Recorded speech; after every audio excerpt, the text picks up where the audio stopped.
Viewers of Entrepreneurship Couch, welcome to today's show.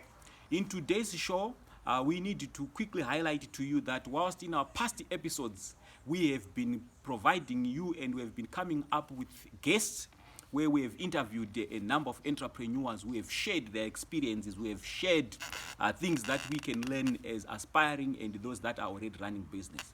I need to remind you that due to COVID-19 and coronavirus, we are unable at the moment to continue bringing to you various entrepreneurs who can talk to us.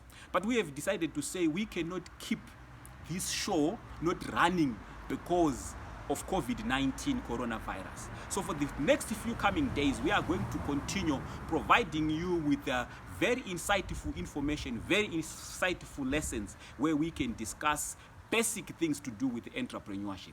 But before I can delve into the subject matter for today, I just want us to quickly run down the few developments that have happened. There's been a number of countries and a number of economies that have announced economic lockdowns. What are some of the positives that have come out of this? I've discovered that whilst these economies and countries have talked about economic lockdowns, a positive thing that has come out of these economies is they have been afforded an opportunity to look at their own capacity as internal economies.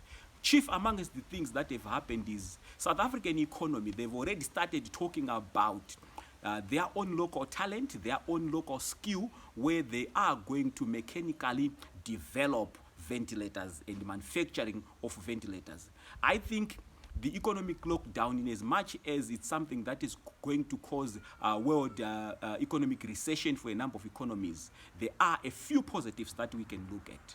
Amongst these few positives is the capacity and the issue where these economies can now look internally at some of the things that they can manufacture and produce. As I've mentioned earlier on, a number of economies, South Africa included, they've already started looking at their capacity to develop and manufacture mechanically assembled ventilators. It is a very good development. Not only that, they are also looking at some of the things that they have been importing from other countries, which they are going to start to produce and manufacture. But not only that, looking closer back to home, what I have seen and discovered is a number of enterprises, a number of companies have actually looked at what they can do to make sure that whilst they are trying to contain the spread of coronavirus, the COVID-19, they've continued to make sure that households continue to get some of the products that they require on a day-to-day basis. I was very much encouraged yesterday when I read that one of the pharmacies, they have come up with a development where clients and those that would seek medication are allowed to drive through. This would surely make sure that the issue to do with coronavirus is combated. But let me go back to the subject matter of today. Entrepreneurship is one thing that we've got to take seriously. Why should we take it seriously? As I've said, even before the issue of coronavirus and COVID-19 came to play, a number of economies were struggling to do with unemployment. This problem is not going to go away. What is going to happen is there is actually going to be a compounded problem of unemployment.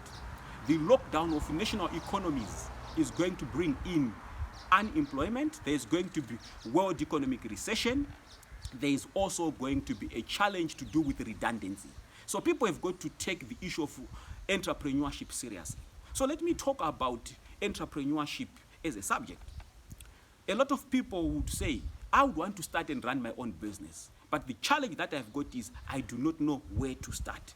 That's the subject matter that I would want to address today. Where should people start when they would want to run their business?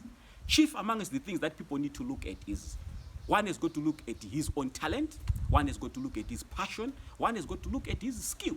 But before I can talk about talent, skill, and passion, let me address one of the key critical things that people need to look at. One has got to have a burning desire. One needs to have a burning desire. If you've got a burning desire, you look at your passion, you look at your skill, then you go for what I've come to term low-hanging fruits. What are some of these low-hanging fruits? One has got to look at and consider what is termed natural progression. When we're talking about natural progression, all we are saying is one has already been trading your skill, your talent, and passion, and you've been paid for it. All you need to do is to go out there, start and register a company, and start to run your own business. Let me give you a very good example. If you are a mechanic who has been working and you've been getting paid for fixing and repairing other people's cars, natural progression would naturally detect to you to say, all you need to do is to register and form your own company. You start inviting clients to come and you provide that particular service. So you would have naturally progressed from your passion, your talent, and your skill to do something that you are passionate about and you are getting paid for it. Now, let me quickly address the issue to do with entrepreneurship that has been very critical. When one is involved in entrepreneurship, all you need to do is to identify a problem area, provide convenience and a solution. But some of the things that I need to quickly indicate and highlight to a number of aspiring entrepreneurs is the issue to do with borrowing.